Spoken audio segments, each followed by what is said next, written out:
নমস্কার বন্ধুরা, শিবানী কিচেনে আপনাদেরকে স্বাগত। আজকে এটা কি দেখছেন? এটা হচ্ছে বাটা মাছ। আজকে আমি বাটা মাছের ঝাল দেওয়া করব। প্রথমে বাটা মাছটাকে নুন হলুদ মাখিয়ে রেখেছিলাম 10 মিনিট।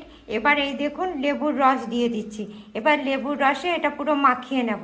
মাখিয়ে নিলে একটা হবে যে মাছের যে আঁশটানি গন্ধটা সেটা থাকবে না। এবার চলুন এটা 10 মিনিট রাখার পর আমি এটা ভেজে নিই। বন্ধুরা, তেলটা গরম হয়ে গেছে, এবার মাছটা আমি ছেড়ে দিচ্ছি। মাছগুলোকে আমি খুব ভাজবো না, হালকা ভেজে নেব। এই দেখুন বন্ধুরা, মাছটা ভাজা হয়ে গেছে। এবার আমি এই দেখুন তুলে নিচ্ছি।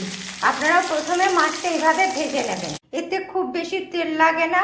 এবার দেখুন তেলটা গরম হয়ে গেছে। এই মাছ ভাজার তেলেই আমি কালো জিরা ফোড়ন দিয়ে দিলাম। এর মধ্যে আমি কাঁচা লঙ্কা আর পেঁয়াজ করে দিয়ে দিলাম। পেঁয়াজটা, কালো জিরা আর কাঁচা লঙ্কাটা ভাজা হয়ে গেছে। এবার এর মধ্যে আমি ধনে গুঁড়ো, জিরে গুঁড়ো, হলুদ, লবণ আর সর্ষে গুঁড়ো করে দিয়ে দিলাম। এটা বেশি ভাজলে তিতো হয়ে যাবে। এবার এর মধ্যে আমি জল দিয়ে দিলাম। এখন বন্ধুরা, ঝোলটা ফুটে গেছে। এবার এর মধ্যে আমি এই মাছ ভাজাগুলো ঢেলে দিলাম। এই দেখুন, এবার এটাকে আমি ঢাকা দিয়ে দিচ্ছি। এই দেখুন মাছের ঝালটা কি সুন্দর হয়ে গেছে। এইভাবে আপনারা মাছের ঝালটা করবেন, দেখবেন দারুণ লাগবে খেতে। আমার এই রেসিপিটা ভালো লাগলে লাইক করবেন, কমেন্ট করবেন, শেয়ার করবেন।